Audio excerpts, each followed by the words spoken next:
Mars media நேயர்களுக்கும் அன்பர்களுக்கும் இந்த நாள் இனிய நாளாக அமைய எல்லாம் வல்ல இறைவனை பிரார்த்திக்கின்றோம். இந்த சேனல் உங்களுக்கு பிடிச்சிருந்தா மறக்காம சப்ஸ்கிரைப் பண்ணுங்க, ஷேர் பண்ணுங்க, லைக் பண்ணுங்க, கமெண்ட் பண்ணுங்க. எனதருமை சிம்ம ராசி அன்பர்களே, இந்த பதிவுல நம்ம என்ன பார்க்க போறோம் அப்படின்னா 2024 ஆண்டு அக்டோபர் மாத ராசி பலன். இந்த அக்டோபர் மாசத்துல எந்தெந்த கிரகங்கள் உங்களுக்கு அற்புதமா இருக்கு, எந்தெந்த கிரகங்கள் மூலமா நீங்க கவனமா இருக்கணும், பரிகாரமா என்ன பண்ணினா ரொம்ப விசேஷம், மனசு அமைதி அடையறதுக்கு என்ன பண்ணினா ரொம்ப விசேஷம் அப்படிங்கிறத பத்தி நம்ம இப்ப தெளிவா பார்க்க போறோம். ஃபர்ஸ்ட் ஆஃப் ஆல், உங்க ராசிநாதன் சூரிய பகவான் தனவாக்கு குடும்பஸ்தானமாக 2ஆம் இடத்துல இருக்கார். அற்புதமான ஒரு முன்னேற்றம் உங்களுக்கு கிடைக்கிறது. எந்த அளவுக்கு நீங்க கடுமையா உழைக்கிறீங்களோ அந்த அளவுக்கு தனவரவு தாராளமா கிடைக்கும். சில பேருக்கு பொருளாதார நிலை உயரும், சில பேருக்கு பொன்பொருள் ஆடை ஆபரண சேர்க்கை உண்டாகும். விலை உயர்ந்த பொருட்கள், வீடு, மனை, வாகனம் இதெல்லாம் வாங்கக்கூடிய ஒரு திட்டம் போட்டிருந்தீங்க அப்படின்னா அதெல்லாம் சக்சஸ்ஃபுல்லா அமையறதுக்கு வாய்ப்புகள். அதே மாதிரி குடும்பத்துக்கு தேவையான சில முக்கியமான முன்னேற்பாடுகள் எல்லாம் செஞ்சுக்கிறீங்க, அதெல்லாம் உங்களுக்கு சக்சஸ்ஃபுல்லா அமையும். அதே மாதிரி கொடுத்த வாக்குறுதிகளை காப்பாற்றி மகிழக்கூடிய ஒரு வாய்ப்புகளும் உங்களை தேடி வரும். 18/10/2024 முதல் இந்த சூரிய பகவான் எங்க வரப்போறாருன்னு பாத்தீங்கன்னா 3ஆம் இடமாகிய சகாயஸ்தானத்துக்கு வந்து நீச்சம் அடைகிறார். ஆக்சுவலா சூரியனுக்கு நீச்சம் அதெல்லாம் கிடையாது. ஏன் அப்படின்னா சூரியன் தான் மெயின், அவரோட ஒளியை வாங்கின்னு தான் எல்லா கிரகமும் வேலை செய்யறது. அது உங்களுக்கே தெரியும், சயின்டிபிக்கா அதான். ஆக இந்த இடத்துல சூரியன் பலம் இல்லை அப்படின்னா அப்ப மற்ற 6 கிரகங்களும் பலம் இல்லைன்னு தான் அர்த்தம். அப்போ ஒரு கிரகமும் வேலை செய்யாது அப்படிங்கிற மாதிரி தான் இருக்கும். அப்ப ராகு கேது மட்டும்தான் பவரா இருக்கும் அப்படிங்கிற மாதிரி ஒரு இது இருக்கு. அதெல்லாம் கிடையாது. என்ன அப்படின்னா இந்த சூரிய பகவான் என்ன அப்படின்னா இந்த சூரியனுக்கும் பூமிக்கும் இடையான தூரம் கொஞ்சம் அதிகமா இருக்கிறதுனால இந்த இடத்துல பாத்தீங்கன்னா மேக கூட்டம் அதிகமா இருக்கும். ஐப்பசி மாதம், இது உங்களுக்கே தெரியும், லாஜிக். இதெல்லாம் வந்து நம்ம சொல்ல வேண்டிய அவசியமே இல்லை. மழைக்காலம். ஸோ இந்த மேக கூட்டம் நம்ம சூரிய பகவானை மறைக்கிறது. ஸோ சூரியன் இல்லைங்கிறது மாதிரி ஆயிடுமா சொல்லுங்க? மேகம் வந்து மறைச்சது அப்படின்னா இப்போ இன்னைக்கு ஃபுல்லா மழை பெஞ்சிட்டு இருக்குங்க, சூரியனே வெளியில வரல, நமக்கு தெரியல அப்படின்னா சூரியன் இல்லைங்கிற மாதிரி ஆயிடுமா?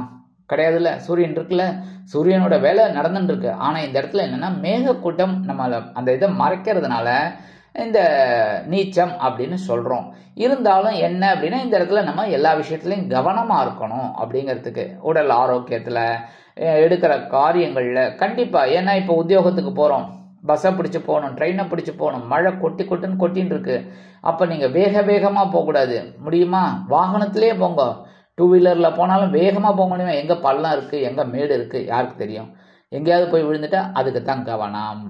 அதுதான் இந்த எல்லா விஷயத்திலையும் கவனமா இருக்கிறது ரொம்ப ரொம்ப நல்லது. ஏன்னா மனசுலயும் கொஞ்சம் குழப்பம் இருக்கும். ஏன்னா இப்ப உத்தியோகத்துக்கு போயிடுறோம், திடீர்னு ஒரு 4 மணிக்கு நல்லா இருட்டின்னு மழை பெய்யுறது, என்ன எப்படி வீட்டுக்கு போறதுங்கிற கவலை வந்துடும். கரெக்டா?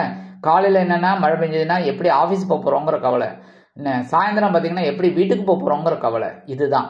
அப்ப நம்ம உத்தியோகத்துல கான்சென்ட்ரேட் பண்ண முடியாது. ஸோ இதெல்லாம் மீறி நம்ம கான்சென்ட்ரேட் பண்ணணும். அதுதான் சொல்றது, எல்லா விஷயத்திலையும் கவனமா இருக்கணும். குழந்தைகளா இருந்தாலும் படிக்கிற விஷயத்துல கவனமா இருக்கணும். சரியா?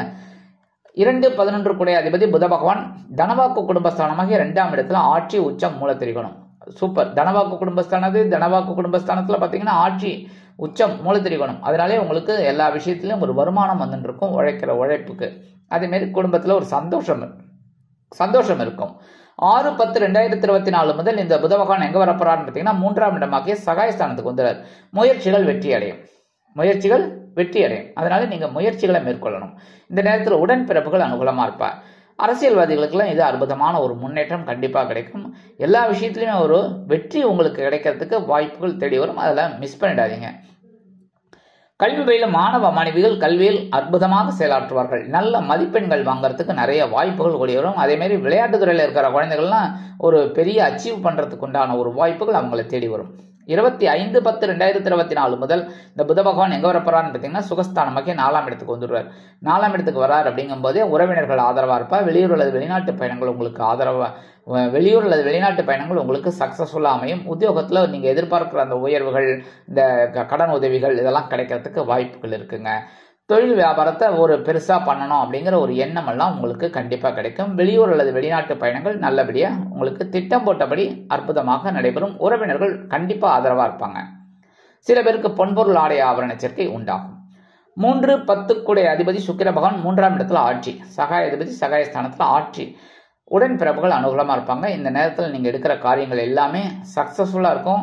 வேகமாக வேலை செய்வீங்க. அந்த வேகம் உங்களுக்கு ஒரு உத்வேகத்தை கொடுக்கும். அதனாலே ஒரு வருமானம், பொருளாதார நிலை அதெல்லாம் உங்களுக்கு சக்ஸஸ்ஃபுல்லாக இருக்கும். கவலைப்பட வேண்டிய அவசியம் இல்லை. அதேமாதிரி தொழில் வியாபாரத்தையும் கொஞ்சம் வேறு மாதிரி பண்ணணுங்கிற ஒரு எண்ணமெல்லாம் உங்களுக்கு கண்டிப்பாக கிடைக்கும். 14/10/2024 முதல் இந்த சுக்கிர பகவான் எங்கே வரப்போறாருன்னு பார்த்தீங்கன்னா 4ஆம் இடமாகிய சுகஸ்தானத்துக்கு வந்துடுறார். சுகஸ்தானம் அப்படிங்கும்போது பரவாயில்லை, நல்ல ஒரு வெற்றி தான், நிறைய நன்மைகள்லாம் கிடைக்கக்கூடியதும், உறவினர்கள் ஆதரவு எல்லாமே இருக்கு. இருந்தாலும் இந்த 4ஆம் இடத்துல குரு பகவானோட பார்வை விழுது. கரெக்டா? அதனாலே இங்கேருந்து பார்த்தீங்கன்னா இவர் சுக்கிர பகவான் குரு பகவானை நேரடியாக 2 பேரும் பார்த்துக்கிறாங்க, ஒருத்தர் பார்த்துக்கிறாங்க. அதாவது குரு வந்து ஜீவனஸ்தானத்தில் இருந்துக்கிட்டு உங்களோட சுகஸ்தானத்தை பார்க்குறார். இந்த சுக்கிர பகவான் சுகஸ்தானத்தில் இருந்து உங்கள் ஜீவனஸ்தானத்தை பார்க்குறார். அதனால ஜீவன விஷயத்தில் கவனமாக இருக்கணும். எல்லா விஷயத்துலையும் கொஞ்சம் கவனமாக இருந்தால், நிதானமாக இருந்தால் ரொம்ப விசேஷம். சரியா? 4, 9 கூடிய அதிபதி செவ்வாய் பகவான் அற்புதமாக லாபஸ்தானத்தில் இருக்க, நீங்கள் தொட்டதெல்லாம் வெற்றி. 11ஆம் இடம் அப்படிங்கிறது ரொம்ப விசேஷம். 3, 6, 10, 11 உபஜயஸ்தானம். இதில் செவ்வாய் இருந்தால் ரொம்ப ரொம்ப விசேஷம். அதனாலே உங்களுக்கு லாபங்கள் கண்டிப்பாக வந்து சேரும். உத்தியோகத்தில், தொழில் வியாபாரத்தில் எல்லாத்துலேயுமே ஒரு முன்னேற்றம் கண்டிப்பாக கிடைக்கும். அதேமாரி உறவினர்கள் ஆதரவாக இருப்பாங்க. தந்தையார் ரொம்ப ஆதரவாக இருப்பார். அதேமாரி தந்தை வழி சொத்துக்கள் உங்கள் கைக்கு வரத்துக்கு வாய்ப்புகள் இருக்குங்க. அடுத்தபடியாக சீருடை பணியாளர்களாகிய காவல், இராணுவம், தீயணைப்புத்துறை, மருத்துவத்துறையில் வேலை பார்க்கும் அன்பர்களுக்கு எதிர்பார்க்கும் இடமாற்றம், பதவி மாற்றம், பதவி உயர்வு, சம்பள உயர்வு அருமையாக, மிக அருமையாக வந்து சேரும். 23/10/2024 முதல் இந்த செவ்வாய் பகவான் எங்க வரப்போறாருன்னு பார்த்தீங்கன்னா விரய ராசியான 12ஆம் இடத்துக்கு வந்து நீச்சம் அடைகிறார். ஏன்னா இந்த செவ்வாய் பகவான் கடகராசியில நீச்சம். ஏன் அப்படின்னா கடகராசி சந்திர பகவானோட இடம். சந்திர பகவான் மகாராணி, சரியா, தாயார் ஸ்தானம். இந்த இடத்துல பார்த்தீங்கன்னா உடன்பிறப்பு ஸ்தானம். அதே சமயம் படை தளபதி யாரு? செவ்வாய் பகவான். அங்கே போய் படை தளபதியாக இருந்தாலும் சரி, யாராக இருந்தாலும் சரி, பிரதமராக இருக்கட்டும், முதல்வராக இருக்கட்டும், துணை முதல்வராக இருக்கட்டும், யார் வேணாலும் இருக்கட்டும், தாயார் அப்படிங்கும்போது அவர்கிட்ட வந்து அவ்வளோதான். அம்மானா சும்மா இல்லை, அம்மா கிட்ட அடைக்கலம் தான் யாராக இருந்தாலும். ஸோ அந்த இடத்துல வேலை எதுவுமே ஒரு வேலையும் ஆகாது. அங்கே வந்து அன்பு மட்டும்தான் இருக்கும், அதிகாரம் இதெல்லாம் கிடையாது. ஸோ இந்த இடத்துல அவர் நீச்சம். இந்த விஷயத்தில் நீச்சம் அப்படிங்கும்போது விரயம் கொஞ்சம் உங்களுக்கு கட்டுப்படலாம். அப்படின்னாலும் கவனமாக இருக்கணும். செலவுகள் விஷயத்தில் சில பேருக்கு எடுக்கிற காரியங்களில் கூட இழுபறி ஆகலாம், கவனமாக இருக்கணும். 5, 8 கூடிய அதிபதி குரு பகவான் ஜீவனஸ்தானத்தில் இருக்க பரபரப்பாக இருக்கு. சில பேருக்கு உத்தியோகம் போயிடுத்து, வேற உத்தியோகம் கிடைச்சிருக்கு, பரவாயில்ல, ஏதோ ஒரு மாற்றங்கள், நல்ல மாற்றங்களும் உங்களுக்கு கிடைச்சிருக்கு. சில பேருக்கு ஏமாற்றங்களும் கிடைச்சிருக்கு. ஆனாலும் அதுக்கு அவாய்ட் பண்ணி அப்படியே ஏற்றத்தை நீங்களே கொண்டு வந்துட்டீங்க, ஓரளவுக்கு பரவாயில்லை. ஆனாலும் குரு பகவானோட பார்வைங்கும் போது உங்கள் தனவாக்கு குடும்பஸ்தானத்தில் விழுறதுனால தனவரவு ஓரளவுக்கு வந்துட்டு இருக்கு. அடுத்து சுகஸ்தானத்தில் விழ, சுகத்துக்கு ஒன்றும் குறைச்சல் இல்லை, உறவினர்கள் ஆதரவாக இருக்காங்க. அடுத்தபடியாக பகிர்வன ரோகஸ்தானமாக 6ஆம் இடத்தை பார்க்குறார். எடுக்கிற காரியங்களில் தைரியம் இருக்கு, ஆற்றல் இருக்கு. அதனாலே உங்களுக்கு சக்சஸ்ஃபுல் கிடைச்சுட்டு இருக்கு. 15/10/2024 முதல் இந்த குரு பகவான் வக்கரகதி அடைகிறார். வக்கிரம் அப்படிங்கும்போது ஓரளவுக்கு இப்போ நீங்கள் நன்மைகள் எதிர்பார்க்கலாம். ஏன்னா ஜீவனஸ்தானத்தில் வக்கரகதியில் இருக்கிற குரு உங்களுக்கு ஓரளவுக்கு அனுகூலமாக இருப்பார். குழந்தைகள் மூலமாக ஆதரவு, ஒரு வீண் பழி இதெல்லாம் வந்து கண்டிப்பாக குறையும். ஒரு மனசில் ஒரு நிம்மதி கண்டிப்பாக கிடைக்குங்க. அடுத்தபடியாக 6, 7 கூடிய அதிபதி சனீஸ்வரன் கலத்திரஸ்தானத்தில் இருக்கார். கலத்திரஸ்தானத்தில் கலத்திராதிபதி இருந்தால் சசயோகம் அப்படின்னு சொல்றது. ஆனால் இந்த இடத்துல வக்கரகதியில் இருக்கிறதுனால வாழ்க்கை துணையோட உடல் ஆரோக்கியத்தில் கவனமாக இருங்க. நண்பர்கள் விஷயத்தில் கவனமாக இருங்க. அப்புறம் தொழில் வியாபாரத்தில் கூட்டாளிகள் விஷயத்தில் கவனமாக இருங்க. உத்தியோகத்தில் சக நண்பர்கள்ட்ட கவனமாக இருங்க. அவங்க கிட்டலாம் அனாவசியமான தர்க்கம் எல்லாம் வேண்டாம், சரியா? அவங்களோட பர்சனல் மேட்டர்ஸ்லையும் தலையிட வேண்டாம். அடுத்தபடியாக ராகு பகவான் 8ஆம் இடத்துல இருக்கார், கேது பகவான் 2ஆம் இடத்துல இருக்கார். இதில் கொஞ்சம் கண்டிப்பாக குழப்பம் இருக்கும். உத்தியோகத்தில், தொழில் வியாபாரத்தில், எடுக்கிற காரியங்களில் எல்லாத்துலேயுமே உங்களுக்கு கொஞ்சம் குழப்பம் இருந்துக்கிட்டே இருக்குது. பொருளாதார நிலையம் அப்படி இப்படி இருந்துட்டு இருக்கு.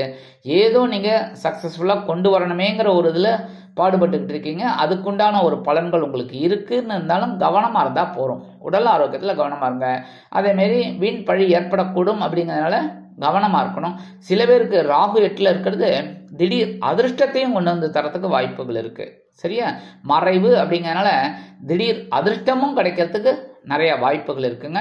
அதேமாரி வெளியூரில் என்ன வெளிநாடு போய் படிக்கணும், உத்தியோகம் பார்க்கணும்னு நினைக்கிற குழந்தைகள் தாராளமாக பிள்ளையாரையும் துர்க்கையும் வழிபாடு பண்ணிட்டு நீங்கள் முயற்சிகளை மேற்கொள்ளுங்க. கண்டிப்பாக வெற்றிகள் கிடைக்கும். ஆன்மீக எண்ணங்கள் அதிகமாக இருந்தாலே உங்களுக்கு எல்லாமே சக்ஸஸ்ஃபுல்லாக அமையும். சரி, பரிகாரமாக என்ன பண்ணினா ரொம்ப விசேஷம், சூரிய வழிபாடு கண்டிப்பாக பண்ணுங்க, சரியா? ஏன்னா சூரியன் நீச்சம் அடைகிறார் உங்கள் ராசிநாதன் அப்படிங்கிறதுனால சூரிய வழிபாடு பண்ணுறது ரொம்ப ரொம்ப விசேஷம். நான் எப்போவுமே சொல்லுவேன் உங்களுக்கு தினந்தோறுமே பண்ணுங்கன்னு சொல்லுவேன். அதனால் தினந்தோறும் பண்ணுறது ரொம்ப விசேஷம்.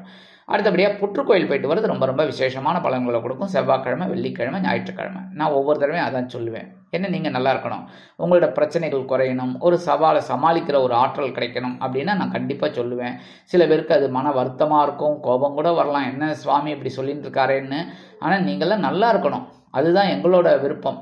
அதனால் நீங்கள் கண்டிப்பாக ஒரு தடவையாவது, அதாவது வாரத்துக்கு ஒரு நாளாவது போயிட்டு வாங்க. செவ்வாய்க்கிழமை, வெள்ளிக்கிழமை, ஞாயிற்றுக்கிழமை ஏதாவது ஒரு நாளாவது போயிட்டு வாங்க. 3 நாளும் போகிறது ரொம்ப விசேஷம். சரியா? போயிட்டு அம்பாள் வழிபாடு, நாக வழிபாடு பண்ணுறது ரொம்ப ரொம்ப விசேஷமான பலன்களை கொடுக்கும். சரி, மனசு அமைதி அடையிறதுக்கு என்ன பண்ணினா ரொம்ப விசேஷம்? தினந்தோறும் காலையில் எழுந்தோன்னா குளிச்சு முடிச்சுட்டு ஓம் நமோ சூர்யாய நமக, ஓம் நமோ சூர்யாய நமக 108 தடவை சொல்லுங்கள். இது ஒன்றும் ரொம்ப நேரம் ஆகிடாது. சரியா? அப்படி ஆனால் ஆயிட்டு போட்டோம். அப்படி ஒரு நாள் 24 hours ஆகாது. கரெக்டாக காலையில் எழுந்தோடனே 24 hours உட்காந்துட்டு நம்ம சொல்ல போகிறதில்ல. ஒரு 108 தடவை அப்படிங்கிறது கொஞ்சம் நேரம் ஆகும், ஒரு 5 நிமிஷம் 10 நிமிஷம். சரியா? சொல்லுங்கள். ஏன்னா இதெல்லாம் உங்களுக்கு ஒரு ப்ளஸ் பாயிண்ட். மனசில் இருக்கிற கவலைகள் குறையும், பிரச்சனைகள் குறையும். ஓம் நமோ சூர்யாய நமக 108 தடவை சொல்லுங்கள். இது சொல்கிறதுனாலே உங்களுக்கு மனசில் இருக்கிற குழப்பங்கள் குறையும், ஒரு தெளிவான பாதை புலப்படும். ஆக இந்த சிறு பரிகாரத்தின் மூலம் அக்டோபர் மாதம், அதாவது 2024ஆம் ஆண்டு அக்டோபர் மாதம் அற்புதமான ஏற்றம் தரும், மாற்றம் தரும், இனிமைகளை அள்ளித்தரும் மாதமாக அமையும் என்று கூறி விடைபெறுகிறேன். நன்றி, வணக்கம். மீண்டும் ஒரு அருமையான பதிவில் நான் உங்களை மனமகிழ்ச்சியோடு சந்திக்கிறேன். வாழ்த்துக்கள். வாழ்க வளமுடன். இந்த சேனல் உங்களுக்கு பிடிச்சிருந்தா மறக்காம சப்ஸ்கிரைப் பண்ணுங்க, லைக் பண்ணுங்க, ஷேர் பண்ணுங்க.